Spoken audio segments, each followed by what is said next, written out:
Good evening, good evening, good evening. This is Dr. Renita, and welcome to Leadership Live Week 23. Week 23. And I am so excited to be here sharing with you once again here on Facebook Live. And for those of you all catching it on the replay, welcome. Make sure you put in hashtag replay. If you are catching this on YouTube, welcome. I'm so glad that you took the time to check us out or check me out. It's not a us, it's just me. Well, what is the very first thing I do when we come on here on Facebook Live? I share because it is so important when you get new information that is good, that may potentially be good, that you could help grow yourself or grow others. It is so important that you share it. Leaders should not be selfish. Hear me when I say that. Leaders should not be selfish, because if you're being selfish, how can you be an effective leaders share. So I am hopping over right now to share. I'm doing it on my computer because right now I am on my phone and it is hard to do both. But I'm hopping over right now to share this information about Leadership Live, and I have gotten wise over the past 22 weeks, and I made sure that I just created a posting that was ready to go so I could just copy and paste it. And now we have shared. Welcome, welcome, welcome to everyone just joining. This is Leadership Live Week 23. I am Dr. Renita. What is Leadership Live? It is the sharing of a journey and lots of lessons learned. I have had many years of leadership experience, and those experiences have prompted me to learn many things and to reshape the way that I lead. And who am I? Dr. Renita? Well, Dr. Renita is a veteran educator. Well over a decade, almost a decade and a half of experience in educational leadership. I am an author of Stepmom Trials, Tribulations, and Triumphs because I am a mother of four. I own two, I birthed two. And that blended family journey, let me tell you, is leadership like none other. I am the founder and visionary of the Refining Life Incorporated, and we are gearing up for year 5 of our amazing Refining the Mind Women's Conference. Lots of information out there. Check us out on Facebook, Instagram, and Twitter, or on our own Facebook page, therefininglife.com.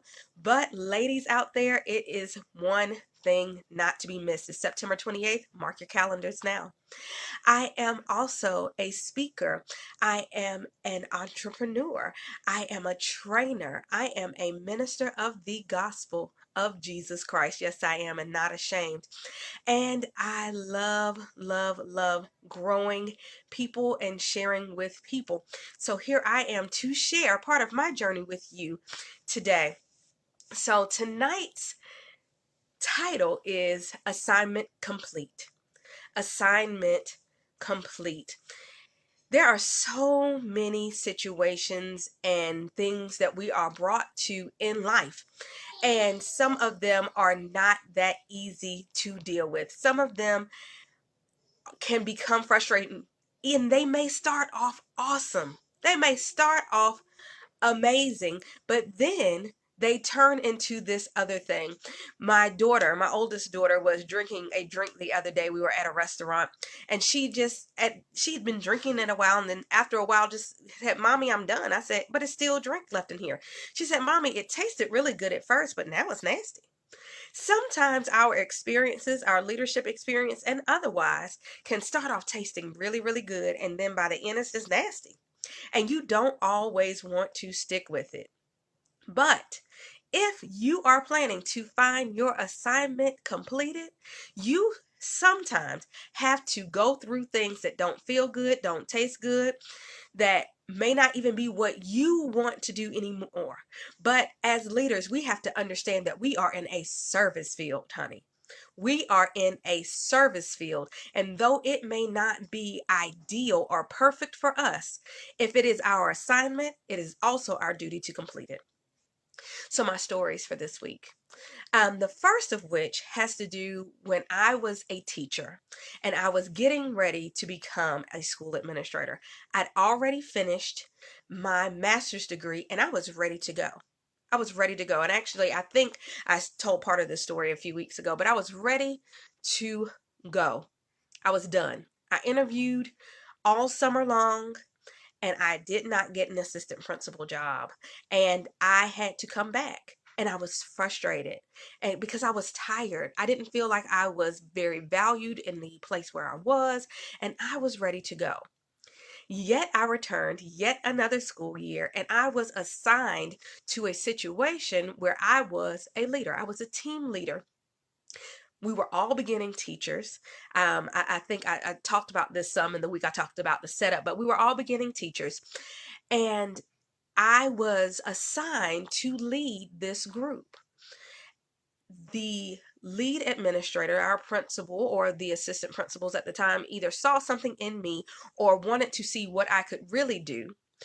And they gave me this task. And let me tell you, it was one of the best years of teaching. As a matter of fact, it was probably the best year of teaching as far as feel, as far as growth, as far as me being able to truly serve and help others. Not just my students, but the staff members that I was over, the parents that were connected to our team. I got to serve in a way that I had never served before. And I was so grateful for that year because I feel like it further prepared me for what I was to do next, which is become an assistant principal. But then also, it just shaped me as a person. I knew more about me than I knew before that year. And so I am grateful to have gone through that situation, to have had to show that level of perseverance. So grateful. The second situation is after I became a school principal. I became a school principal in a school that was established, but my department, my level of the school had never been open. We were starting something new, a new thing. We were starting from scratch. We talked about that a few weeks ago. We were starting from scratch. But over the years, I was there for 5 years, and over the years, so many different things occurred. I mean, foolishness and buffoonery at so many different levels. Not always, even particularly in my portion of the school, but it started to affect us. People started to question us. People wondered what I knew, what I didn't know. Well, baby, I can tell you there were so many things we were oblivious to because we kind of lived in our own bubble, but people wanted us to be involved in the hoopla and the mess. No, no, no. Nobody had time for that. But so many other things occurred. And then things started coming into our buildings. Foolishness. People wanting us to do things that were not of integrity. I mean, it was just so much. People coming and going, hirings and firings. Oh, it was so many things. And multiple times I was ready to go. Multiple times people said, I don't blame you. Let me help you pack. Multiple times I had reached levels of frustration I did not think I could handle, but I did. But I did. And I pushed forward. I continued to fly high and move forward where I was and did not let those obstacles stop me from pursuing excellence in myself, expecting excellence within my staff, students, and my community. And we were able to work together and do some things that were absolutely miraculous and magical. I am grateful that I got to those places of being uncomfortable so that I could learn more about me than I ever would have known if I had not been placed in those situations. When I left that school, I knew that I knew that I knew my assignment was complete. I had done the things that I needed to do within that space, even though it wasn't closed, it wasn't gone, but my time was up. But because my assignment was complete. And even to this day, I went back and visited not too long ago. I get reminded of the legacy that I left. I get reminded of the awesome assignment that was completed while I was there, not only by myself, but by my team. It was amazing, and it was great to see some of the fruit of that labor in my return. So, what have I learned from completing these difficult at time assignments that can help you? The first thing that I've learned is that when you complete your assignment, no matter what it looks like or feels like. You figure out who is really for you and against you when you start to press through mess.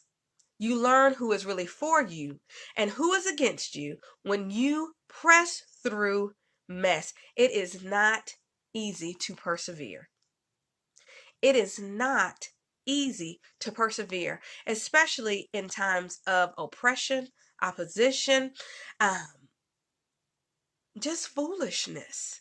When people are questioning your integrity, your honesty, your ability, when they show you through their actions that they don't believe in you and that they want to take a chance on somebody else other than you, people who prove not to be on certain levels that you are on, but you still have an assignment and a task to complete.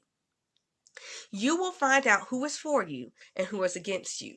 Let me tell you, leaders, there are some people who are on your bandwagon because you look pretty. There are some people who are on your bandwagon because you're the new thing. There are some people who are on your bandwagon because other people said they should be, but they may or may not really be for you. When things get messy and nasty and you're being questioned, when people are saying things about you that may not be true, when people are trying to throw egg on your face, when people are just tearing up whoever you are, your legacy, and who you are supposed to be, there are going to be certain people who know that they know who you are, what you stand for, especially if you have been nothing but consistent in your leadership. They will know what has your name on it truly and what does not. And they will stand with you if they believed in you in the first place. But if there are some people who were wishy-washy from the beginning, they weren't really for you, they were just kind of standing there in the shadows or in the background or even in the forefront to look like they were for you because they're going to be on whatever bandwagon feels best for them, no matter what it really is, but they'll believe every sound bite, every Facebook post, every tweet, every Instagram, whatever. Those people will jump off of your bandwagon just as quickly as they jumped on because they never really were for you in the first place. And when things get messy and people have to truly answer what they believe in and what side they're going to stand on, which may make them go against the status quo, you will find out who is for you and who is against you when you are completing your assignment, even when things get tough. You will find that out, and don't be afraid of it. Don't be afraid of it. Embrace that moment of clarity. Embrace that moment of true notification of who you can trust and who you cannot. That is a blessing. It is a blessing to know that when things get tough, these people will jump. Let them jump. Let them go. Don't beg them to stay.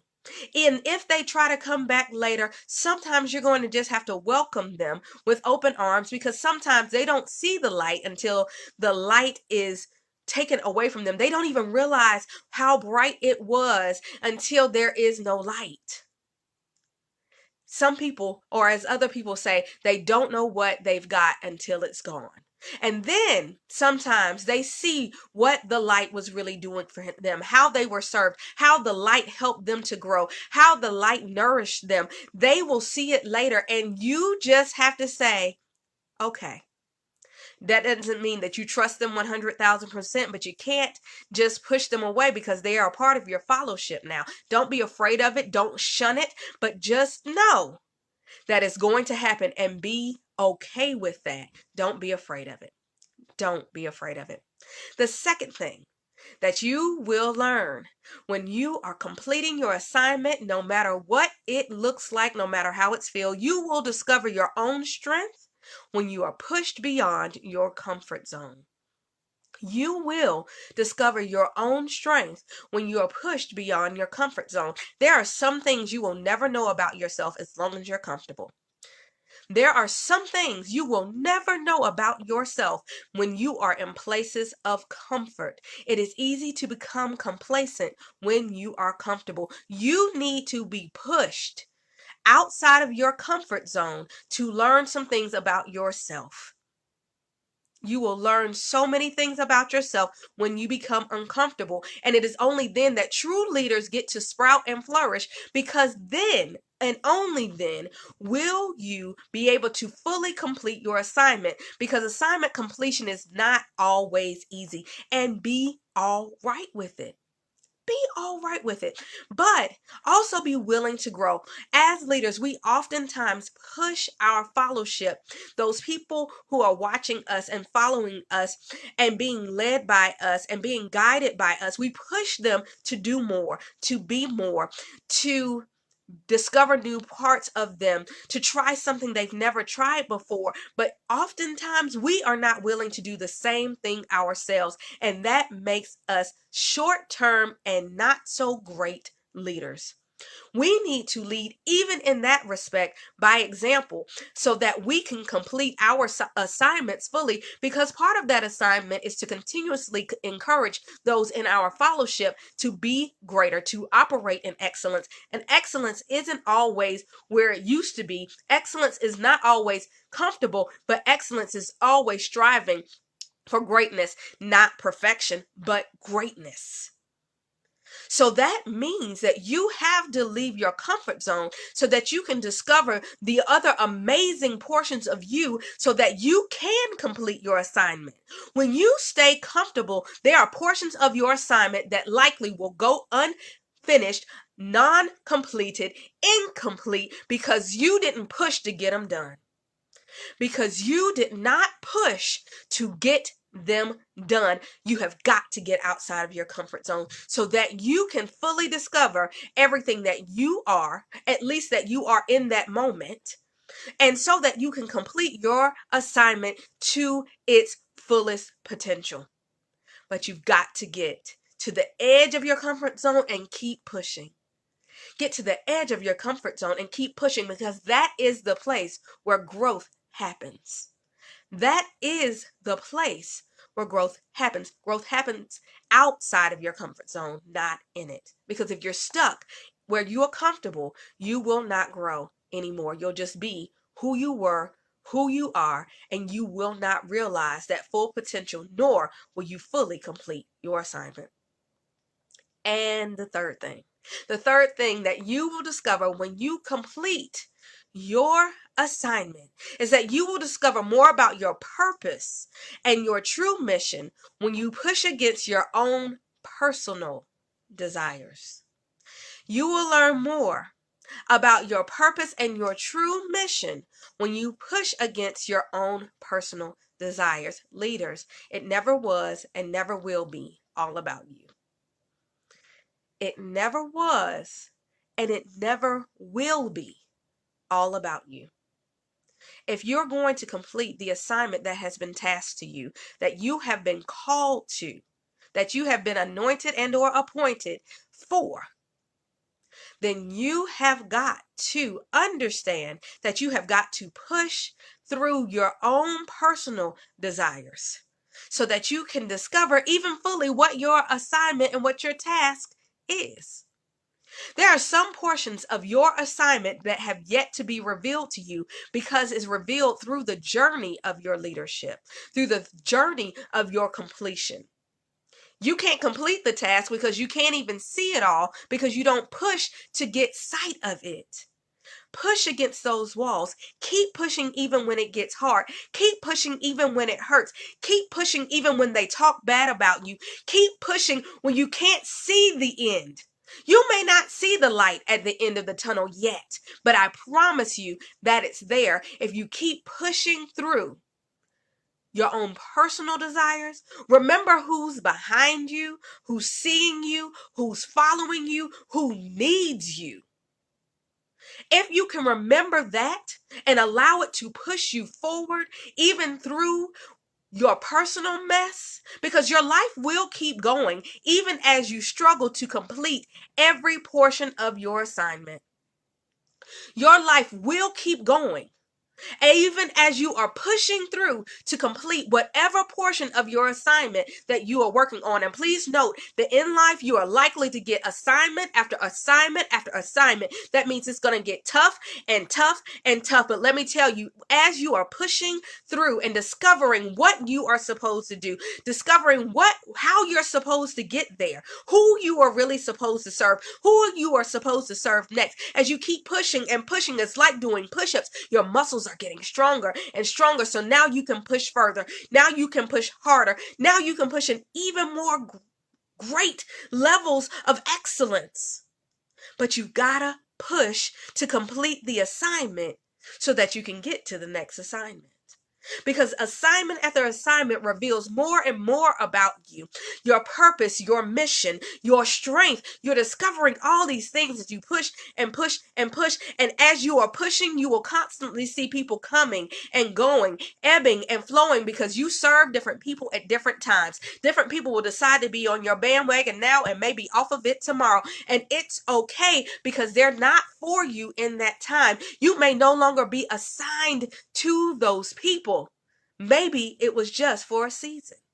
People say people are brought into your life for a reason and season and lifetime. Well, people are brought into your fellowship for reasons and seasons and lifetimes. You may not know who. You may be shocked when you discover certain people had different labels than you thought, but it's okay. Complete your assignment. Complete your assignment. And don't be thwarted by things that are uncomfortable. Don't be thwarted by the things that are new. Don't be thwarted by the people who may jump on or off your bandwagon. It's okay. It's all a part of you completing your assignment. Get to the place where they can stamp on that assignment complete. Make sure you do it, and do it in excellence. Show your leadership through your excellence and your greatness and your perseverance. People are looking to you, and they need to see that you can do it so that they can know they can do it too. So that they can know they can do it too. Shift your mind.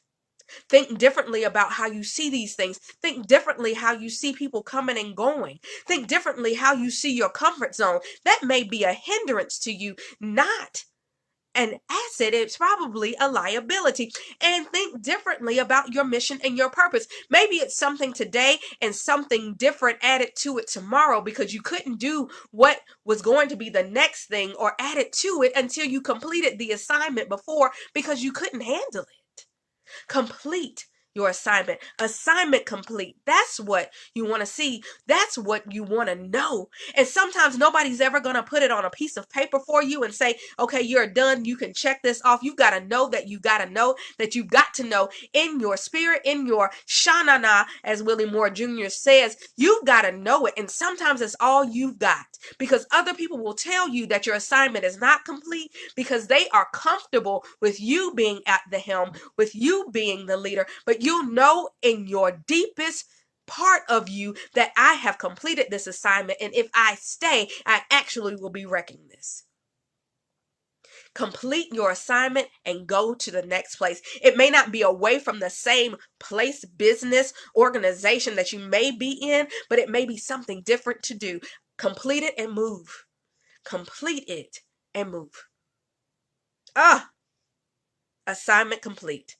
I'm so excited that I know that I have completed assignments and excellence in my life, and I know that I'm going to continuously strive to complete each assignment given to me in the same spirit of excellence. I may or may not get there. I am human. That means I am imperfect, and I also receive that and understand that, but it does not stop me from striving for excellence, for that assignment complete with a check plus on it. I want that because I know there are other people looking towards me and following me that need to see me do so.